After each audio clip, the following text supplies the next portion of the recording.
Today, I'm gonna become the worst king ever and enslave my entire country to see just how rich we can get. With millions of poor, free workers. Can I industrialize this mosquito-infested jungle island, or will the hungry Europeans execute me for my terrible war crimes? Let's just get into it. All right, boys, we are back. You guys probably read the title. Yes, that is happening. So if you guys don't know, Siam, which is Thailand, okay, we have something called debt slavery, okay? Basically, we take all the people who can't pay off their debts and we put them into slavery, okay? It's what it sounds like. We are gonna take all of those slaves and put them in the sweatshops. I'm American, okay? I love capitalism. I also love slaves. To begin, our country was in shambles. With a tiny GDP and millions of poor, illiterate peasants, industrialization was pretty much impossible. Which is fine, you don't need to know how to read, okay? Slaves. That wasn't even to mention our army of pitchfork farmers was smaller than most of our nearby neighbors. If we wanted to survive and even prosper, we had a lot of work to do. As the new king, my first order of business was to absolutely rob all the poor people in the country. If you try to eat food, you have to pay me. No eating in my country! After raising taxes on food, thousands of people instantly began selling themselves into slavery to survive. Since someone would eventually try to stop my atrocities, we needed a strong friend. And so I sent my diplomat to the evilest people I know to protect me. The British are gonna come and kill us and ban slavery, and we don't want them to ban our slavery. After expanding our construction sectors a little, it was now time to build up some sort of an economy. Being the absolute genius I am, I came up with a foolproof plan. So we are low on wood now. So what we need to do is build a huge wood industry for right now. I mean, look at our land. What do you guys see? We have tons and tons of wood. So for the next few weeks, we started building up what would be the foundation of our economy. Not only did we have a ton of wood, but we could also use slaves to chop down trees, essentially multiplying the profit of our new industry. All right, our first logging camp has been constructed. Hey, hire the slaves, boys. 400 slaves, 600 slaves. Yes, slavery for the win, baby.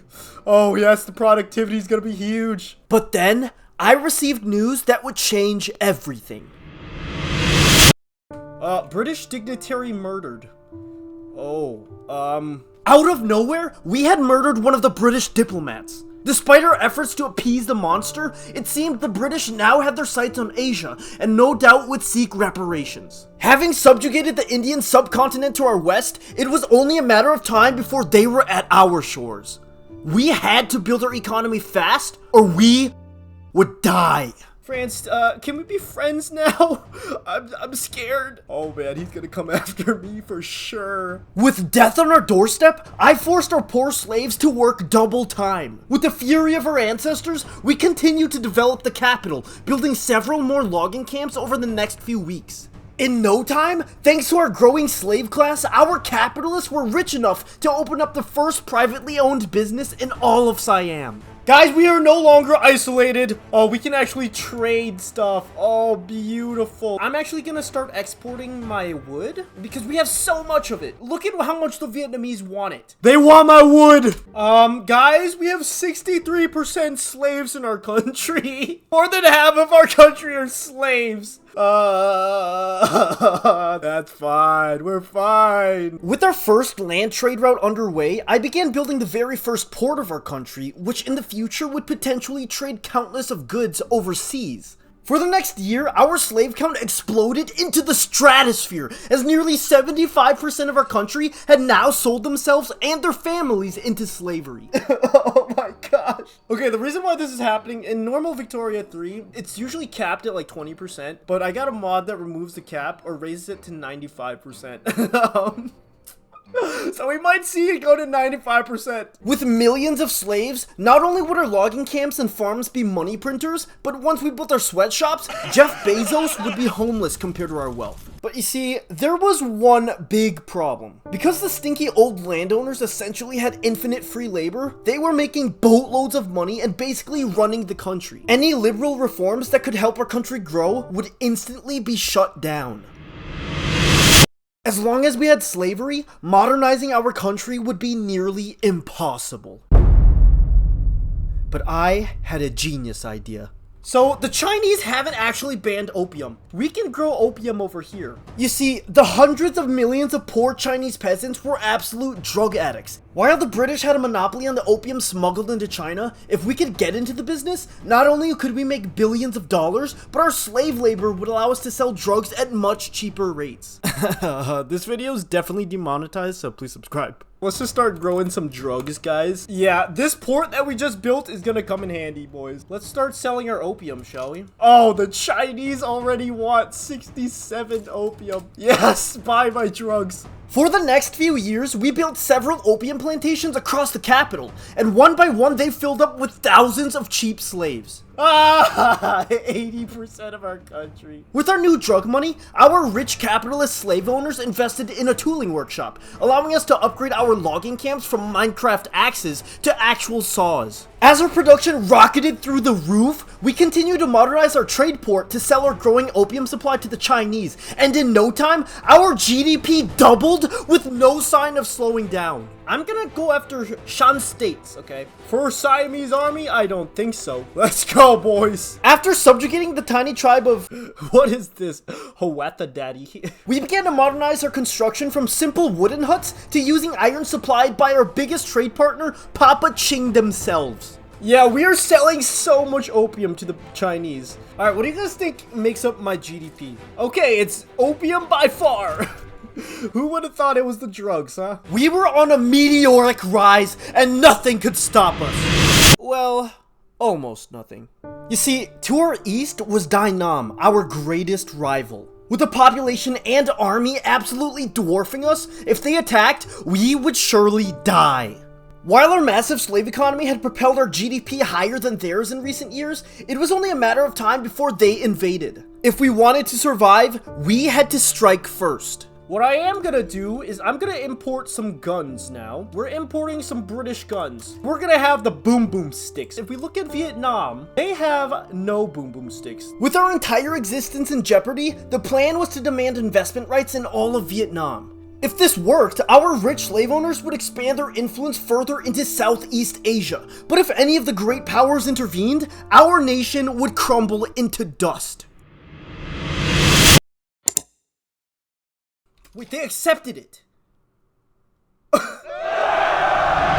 In the face of our exploding guns, the Vietnamese surrendered without a single shot fired. Immediately, our businessmen flooded into their lands, and in a stroke of genius, we laid claim to all of their natural resources, essentially cutting them off from extracting their own coal, wood, and other goods. Alright, let's go for professional army here. I'm also going to release Laos, because there's a base 10 construction for every country. So if we create a new country here, they get plus 10 construction here. And I want them to build up the iron mines. To cement our dominance, we built our first furniture sweatshop in the capital, essentially utilizing our huge wood industry in the most genius way possible. I do have a mod here that actually lets us put slaves inside of the factories. So as you can see, our furniture manufactory has 17 productivity. That is so good. For the next few years, we continued building our off-brand IKEAs and undercutting our competitors by selling the dirt cheap furniture overseas. There was no one in the world who could hold a candle to our massive slave workforce. Oh my gosh, our productivity went all the way up. Who's this? Bali? Bali? The heck is Bali? India, I'm pretty sure, right? Oh no. I was thinking as in Bollywood. I'll decline that. In no time, our sweatshops were exporting so many goods that China themselves wanted a trade agreement. Our ports were overflowing with trade, and our GDP was exploding. Guys, look at my sweatshop. Oh, we're gonna make so much money, guys. With our booming cash flow, I built the first of our off-brand Nike sweatshops. Look at this. Look at how expensive clothing is. They're spending so much money on clothing. With our sweatshops underway, it was only a matter of time before we dominated Asia through economic might. We were on the rise, and nothing could stop us. But then, I received news that would change our destiny forever. Okay, somehow the Vietnamese have cannons. I don't even have cannons. I mean, I should probably get cannons. What is happening? What is happening here? What? Out of nowhere, Britain demanded the total annexation of none other than Vietnam. If they succeeded, not only would we be surrounded by stinky white people, but they would have a firm foothold in Southeast Asia and would no doubt colonize our great kingdom in the next few years. We had to do something fast. I think we have to help the Vietnamese. We have to. If they take Vietnam, there's no way we could beat them. But if me and Vietnam team up, we might be able to hold them off. I can't even. Because our relations are hostile. That's kind of stupid. I'm not gonna lie, that's kind of stupid. In other news, we have built our first sweatshop. Oh, look at this. Oh, no, they just got colonized. Oh, no. Hey, Britain, how about I just sell you cheap clothes, huh? And you don't attack me, huh? And so, fearing that Mama Victoria would absolutely clap my cheeks, I began trading everything we had to the British, all the while my diplomats were tasked with making the big boys like us. Fortunately, our sweatshops were cooking. With our new textile mill absolutely raking in the cash, I ordered the expansion of new cotton plantations in order to make the sweatshops even more profitable. Oh yes, the price of fabric has gone down considerably, which should have raised our productivity. Yes, it did. Look at how profitable this is. Back to the sweatshops, boys. But even still, we had a big problem. It turns out slavery is kind of bad because slaves don't pay taxes. Yeah, that's definitely the only reason why it's bad. You see, apparently having 80% of your country enslaved means that 80% of your people just don't make money. Since our country had super backwards laws, our rich people barely paid taxes, while our slaves just had no money to pay in the first place. This meant our government made basically no money, and we were growing at a fraction of the pace we should have been. So, as the genius king I am, I enacted the Chummp economic reforms. Here's the thing. We have $7 million in the investment pool. This is so much money. It was time to put our slavery to use. Essentially, my plan was to burn through the entire private investment pool the rich slave owners had been building up. By pausing all government construction, the private investors would be able to use their massive wealth to catapult our economic growth through the roof. So after literally quadrupling our construction, I halted all government investment and set our rich slave owners loose. Our GDP is exploding! With our new reforms, our GDP growth revitalized, growing by 10% in only 1 year. We are gonna build way faster now. 10 standard of living, with 50% of them being slaves. Yeah, my slaves are dying. As our investors poured heaps of money into our economy, Papa Ching across the border heard of our great human rights exploits and wanted a piece of our sweatshops. Of course, I declined. These are my slaves! But soon, our diplomats began talking, leading to the greatest treaty our country has ever signed. But that means they like me to the point where they want investment rights. Oh, we can almost get a defensive pact. That would be insane. Hey, but look who wants to be our ally. Oh, we could get an alliance? I'm gonna get an alliance. Do they have guns? They actually have guns. Wait a second, guys. The Chinese are modernizing their army. Wait a second. We might be able to kick the British off. Every day, the British hold on Asia only grew stronger, like a claw suffocating our throat. By ourselves, we could only sit and watch, but with the might of the great Chinese army at our backs, we could liberate Vietnam and become the savior of Asia. We were gonna declare war first. We need to conscript everybody. The big guns are gonna come from China. They can field, 1 million battalions. Oh gosh, we're fighting the Indians as well. We can win. We can win this! For the next few weeks, tens of thousands of our brave soldiers began to mobilize on the Vietnamese border. Since their main army was across the entire globe, if we could blitz and occupy their lands before reinforcements arrived, we could surely win. But if their army arrived, despite outnumbering them 2 to 1, their hyper-advanced weaponry would shred our soldiers to pieces. Guys, the war is here! Oh, we're winning, boys! Immediately, hundreds of thousands of our brave soldiers charged into their lines. The British machine guns shredded us to pieces, but our brave slave army pierced through the artillery rain and cut their men down. We're pushing on every front. Push, men! If we won, we would reign supreme in Southeast Asia. But if we lost, our great country would become a mere puppet for the evil colonizers. This was a war for our survival and would change our destiny forever. Guys, I forgot to raise my military wages. I'm so stupid. Okay, the Chinese are pushing China. You are the man. Okay, we are invading Cambodia. We occupy a little bit. Crap. Crap. Crap. We're crumbling. We're crumbling. We need to defend. Oh, they're attacking us now. China, where are you? Oh, gosh, they took Chiang Mai. Oh, no. We are separated from the Chinese. I can't tell. This is so messy. Oh, no. We're getting clapped. No, they took our capital. No. Why? Why? Against the full might of the British Army, our troops stood no chance. In just a few weeks, the enemy decimated our forces. In the end, we were forced to bend the knee, bringing the independence of Southeast Asia to its death. But you see, this was actually part of my genius plan.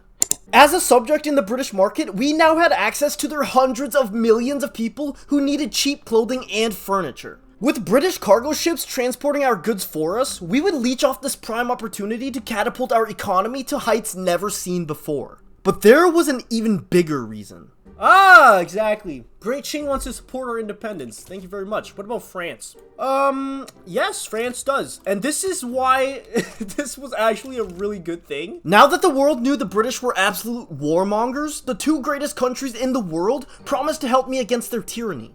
This way, we could easily dismantle the British from the inside. But first, we had to build up. Let's just start modernizing our methods here. Make that extra cash money. I want to build these sweatshops up. Look how expensive clothing is. That is super expensive. So in preparation, we finally established an official clothing company. Oh yeah. For the next few years, our clothing industries exploded. The massive growth driven by none other than the rich sweatshop owners. With a massive push, we flooded the entire global market with our cheap goods. Billions of dollars each day surged into our country. Our GDP was skyrocketing and nothing could stop us. Now here's the thing. Basically, we had so much money in our economy that people actually weren't selling themselves into slavery anymore. This basically meant our source of cheap labor was slowly but surely diminishing. Sadly, that's how Victoria 3 just works. Paradox, fix your game. Just kidding, please sponsor me. I want to play EU5 too. For the next few years, we continued expanding our industries by the dozen. Clothes, logs, furniture, basically all our goods were slapped together in assembly lines and shipped right into the many markets abroad. But our true potential was shackled by the British yoke. If we wanted to rise greater than ever before, we had to end their tyranny. Okay, so basically with France and China helping us, this was such a massacre that I'm just gonna skip right over that. In the end, we broke free and even liberated the Vietnamese from British colonization. With the stinky tea lovers out of the equation, our country shot to heights never seen before. Day after day, we printed out dozens of sweatshops left and right, shoving the remaining slaves into the tight, cramped assembly lines. Our standard of living climbed so high that even our slaves lived better than most free people in the entire world. Now, this meant that our slave pool was no longer replenishing itself with poor people, so we turned our eyes outwards. In no time, we quickly absorbed the remnants of Vietnam into our empire, enslaving their entire population. With this huge boost in slaves, our capitalists invested billions of dollars into exploiting this, expanding dozens of iron and coal mines across Vietnam. This would help our country industrialize, firmly cementing our place above all the others in Asia. Now, like an idiot, I wasn't recording the last, 30 minutes of the video. Yeah, I'm stupid. But basically, we ended outsourcing our sweatshops to the true sweatshop people in China, and we got absolutely bangin' rich. I'm so sorry I wasn't recording, guys. Anyways, I've been editing this video for a month now. I'm just gonna end it. Please like and subscribe for more.